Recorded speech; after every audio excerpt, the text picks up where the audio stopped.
Hello students, welcome online classes, Bishop Academy, Senior Secondary School Maharajan. Today I will discuss class 10 physics, chapter 3rd, light, reflection and refraction.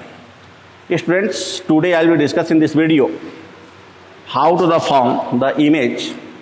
तो अब यहाँ पे जैसे हमने जो last video में discuss किया था, centre of curvature, pole, principal axis, radius of curvature, principal axis and focal length, तो दे आर द रिप्रेजेंट। जैसे मान लो अब यहाँ पर ये जो टर्म आ गया, मान लो ये मिरर हो गया, ये हमारा क्या हो गया, प्रिंसिपल एक्सिस हो गया, ये इसका सी हो गया, मान लो इसका ये फोकस हो गया और इसका पोल हो गया। ओके, तो अभी बताया था कि the rays are coming after reflection, they are the cross to the focus. यानी इसमें कॉन्केव मिरर की मैं बात कर रहा हूँ, आउटसाइड पॉलिश हम लिए हैं इसमें।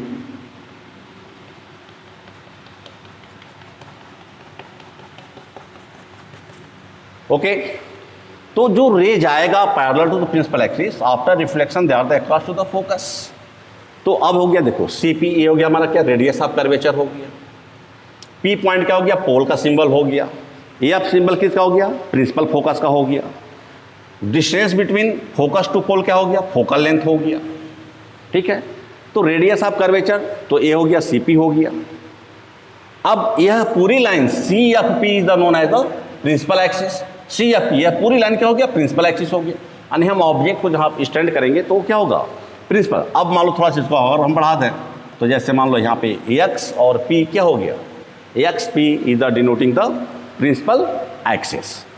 तो ये तो इसमें टर्म्स आ गए। तो यह हमने पिछले टर्म में डिस्कस किया था कि हाउ टू डिटरमाइन, मान लो इस लाइन को थोड़ा सा आगे बढ़ा दिया जाए तो इसको नेम बोल सकते हैं X Y is the known as the principal axis.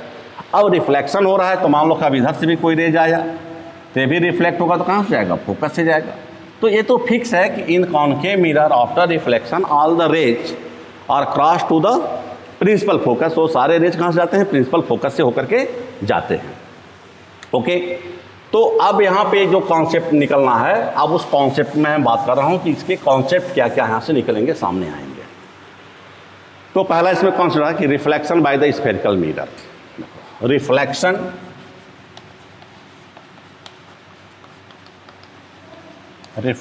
Bye spherical mirror. तो रिफ्लेक्शन बाय स्फेरिकल मिरर का कॉन्सेप्ट क्या होता है, अब कैसे कैसे रिफ्लेक्शन हो सकता है।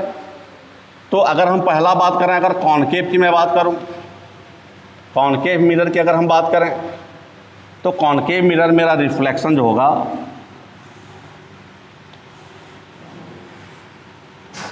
कहाँ से हो गया, फोकस से हो गया। अगर दूसरे में पॉइंट पे बात करूं, तो ये कॉन्वेक्स मिरर की बात हम करें, तो कॉन्वेक्स मिरर में जो रिफ्लेक्शन होगा, तो ये रेज आर कमिंग, तो ये तो डाइवर्ट हो जाएगा, तो इसको हम डॉट डॉट क्या करेंगे, और यहाँ पे क्या हो गया, फोकस हो गया। तो ये रेज भी कमिंग एंड डाइवर्ट, तो ये डाइवर्ट हो गया जैसा कि फिगर में दिख रहा है। तो ये हमारा जो रिफ्लेक्शन है ये कॉन्केव मिरर का है, और ये जो रिफ्लेक्शन हो किसका है, कॉन्वेक्स मिरर का है। ओके, तो ये तो हमारा रिफ्लेक्शन टाइप हो गया। अब रिफ्लेक्शन आते हैं इसमें कि अब वही चीज़ इसमें दूसरे साइड से दिया हुआ है, दूसरे साइड से दिया है कि अब मान लो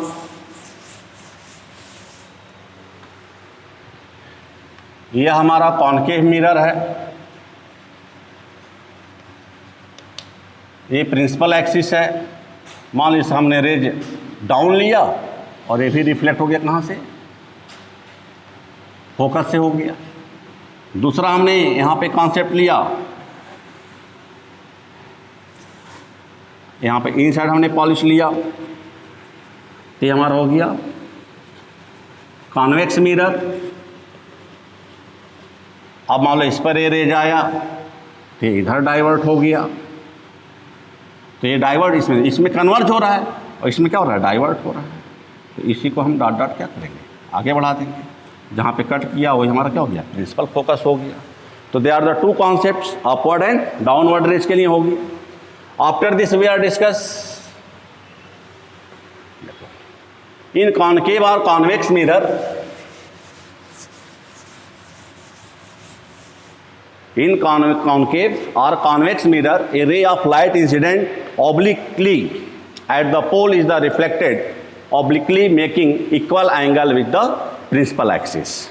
तो अब ये कह रहा है कि मान लो अगर यह कॉनकेव मिरर है तो इसका हम आउटसाइड पॉलिश ले रहे हैं, आउटसाइड पॉलिश ले रहे हैं इसका. तो अगर यह कॉनकेव मिरर है तो अब मान लो प्रिंसिपल एक्सिस पे है तो ये रूल भी है कि अगर हम कोई रेज अगर पोल पे आ रहा है तो यह इंसिडेंट रेज हो गया, तो ये एंगल आई बन गया, लॉ ऑफ रिफ्लेक्शन. तो जितने डिग्री पर एंगल ऑफ आई बनेगा उतने ही डिग्री का क्या होगा, एंगल ऑफ रिफ्लेक्शन भी बनेगा. तो यह लॉ दोनों में लगता है. अब मान लो कि अब यहाँ पे हम एक कॉनकेव मिरर कॉन्वेक्स मिरर लेते हैं, तो यहाँ पर अगर यह इंसिडेंट रेज हो गया तो यह रिफ्लेक्ट हो गया, तो अब यहाँ पर भी यह एंगल आई हो गया और ये एंगल क्या हो गया, आर हो गया. तो यहाँ पे दोनों केज में क्या रहा है, यह फर्स्ट लॉ ऑफ रिफ्लेक्शन है कि angle of incident equal to angle of reflection. तो आई और आर क्या होंगे, इक्वल होंगे if the rays are meet at the pole. अगर कोई रेज अगर पोल पे आ रहा है तो जितने डिग्री के एंगल पर वो आएगा उतने ही डिग्री पर क्या होगा, वो रिफ्लेक्ट होकर के जाएगा. तो इसके बाद आता है हम लोगों का कॉन्सेप्ट. इसमें इसके बाद का कॉन्सेप्ट जो होगा वो होगा how to draw the ray diagram. तो रे डायग्राम में चूंकि कंडीशंस हैं, कॉनकेव पर हमको 7 कंडीशन करना है और कॉन्वेक्स पे 2 कंडीशन करना है. तो in the next video we are discuss how to the form the image with the help of the convex mirror and concave mirror. Thank you.